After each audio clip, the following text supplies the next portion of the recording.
Yes, reka twongere tubasuhuze bakunzi ba Abeza Media TV. Umunsi wa none twongeye twagarutse nk'ibisanzwe turi kumwe n'umutumirwa njye w'amazina ni yayandi ni Rutayomba Janvier, nawe tugiye kumwakira basuhuza bibwire dukomeze n'ikiganiro. Murakoze kunyakira, nongeye gusuhuza abakunzi ba Abeza Media TV. Amazina ni yayandi ni Neyira uko izagira. Uko izagira Neyira, wakoze cyane kwitabira ubutumire bwacu. Uyu munsi wa none rero ndabona uri umwana ariko ukuze uzi gutandukanya ikibi n'icyiza. Uyu munsi hari ingaruka cyangwa se ibibazo duhura nabyo biturutse ku babyeyi bacu nta ruhare twabigizemo. Ugasanga uyu munsi urimo urarerwa na mama wawe gusa kandi na papa wawe ahari ariko utamubona. Bivuze ngo babanaga ariko hagati yabo ntibumvikanye, baratandukana. Bashobora ko bagiye wenda wabuze ubwenge, bashobora ko batandukana wenda ukiri umwana ugakura ubona ntawe uhari umwe muri bo, ariko izi ngaruka ntizibura kukugeraho yewe ngo zinagushegeshe ariko nta ruhare wabigizemo. Ese ibi bintu wowe iyo urebye ubona bituruka kuki, biterwa n'iki? Ese ni iki umuntu yakora nibura kugira ngo ibi bintu bicike cyangwa se umuntu abihashye? Njyewe iyo ndebye ubwo ni ku ruhande nyine rw'ababyeyi babana cyangwa bigeze kubana bagatandukana. Iyo ndebye mbona ikintu kibitera ari ukutumvikana hagati y'abo babyeyi. Kimwe, umubyeyi w'umumama ashobora kuba ananiza umugabo wiwe. Ikindi, umugabo ashobora kuba ari ubangamira umugore, batabanye neza, batumvikana kuri buri kimwe. Ugasanga umugabo ni umusinzi mu rugo, arataha yasinze, akaza agafata ibikoresho byose akamenagura mu gihe waba utetse, akaza nta kindi avuze atanasuhuje, akaza atera ishoti ibyo mwatetse. Mwaba muri nko ku meza akaza amenagura. Icyo gihe wowe iyo ubirebye nk'umubyeyi w'umumama, kandi ibyo byose nyine ababikora abana bicaye aho ngaho bari kureba, nabo bari kurya, umwana akibaza ese kuki ibi ngibi papa ari kubikora. Icyo gihe wowe umubyeyi w'umumama iyo ubirebye, iyo abikoze rimwe akabikora kabiri, waramwihanganiye, ugerageza nyine no kumwigisha ariko akanga kureka. Uba waramwihanganiye bihagije, ufata umwanzuro wo kuvuga ngo ndagiye, njyanye abana banjye, nawe gumana urugo rwawe. Ugasanga umwana ibyo byose byabaye abireba, agakurana igikomere, akavuga ati ese kuki ibi bintu bibaho? Kuki Imana yemeye ko njyewe mvuka mu muryango umeze gutya? Kuki papa yabaye gutya nk'abana aka kanya ndi kubana na mama wenyine? Icyo gihe uwo mwana hari inzozi nyine aba afite. Buriya iyo umwana ari nko mu myaka nk'itanu, 7, aba avuga ati njye ninkura nzaba muganga, ninkura nzaba umwarimu, ninkura nzatwara indege. Ariko bitewe n'ingaruka zamugizweho bitewe n'ababyeyi, umubyeyi wowe w'umupapa akisanga abana na mama we wenyine, ibyo ngibyo ntabwo aba akibigezeho. Keretse iyo nyina habayeho guhirimbana akamukorera, kandi nta kuntu umubyeyi umwe yafasha abana 2, 3 ari umwe, ntabwo bishoboka. Rero umwana agakura inzozi ze nyine bikarangira atazigezeho, akiga ahangayitse nyine bigoranye, akiga bigoranye, kurya nyine muri ubwo buzima we na nyina bigoranye. Ugasanga nyine inzozi ze zirahatakariye, ahazaza he haratakaye, haragiye kubera ingaruka z'umubyeyi we w'umupapa. Kandi iyo aba yari ari kumwe n'ababyeyi be, aho ashaka, aho yifuzaga kugera, uko byari kugenda kose yari kuzahagera. Nubwo atari kuhagera neza, ariko yari kuharebesha amaso akavuga ati uko biri kose papa azakora mu makore nzahagera. Rero abana benshi nyine bibabaho, si benshi cyane ariko abenshi bibabaho.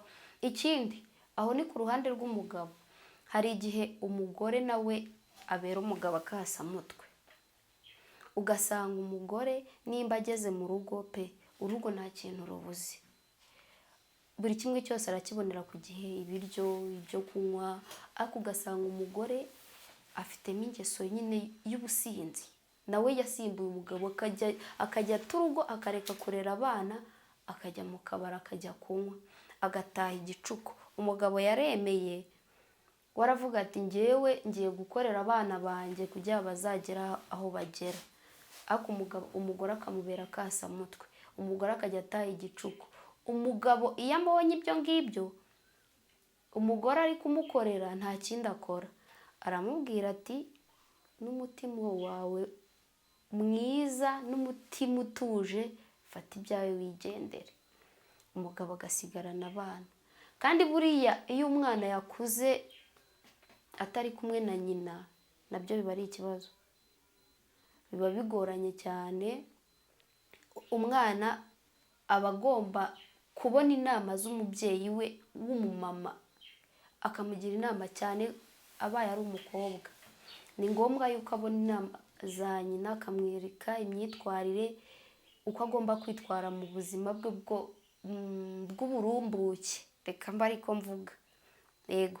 Ariko iyo nanone yakuze abona nyina yaritwaye ukuntu kubi, ari umusinzi, ari indaya, atarabitayeho, akabona ari gukura abana na se, nabyo biragorana, kuko ise ntago azagira umwanya wo kujya kubahigira, ngo agire n'umwanya wo kuza kugira inama wa mukobwa wiwe.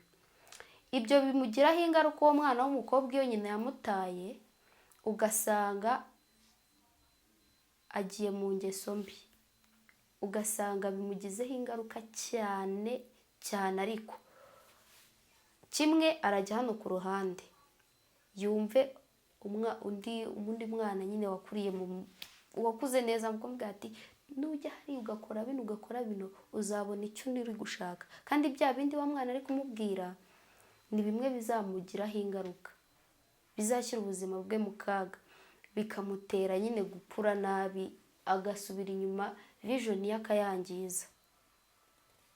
Rero inama nagira ababyeyi, ndi umwana ariko inama nabagira babyeyi, mwirinde gukora ikintu cyose cyatuma mwangiza ahazaza h'abana banyu, kuko nitwe muri gutegurira. Mugerageze nyine mujye mukora ibintu bihesheje agaciro abana banyu, bihesheje agaciro umuryango wanyu.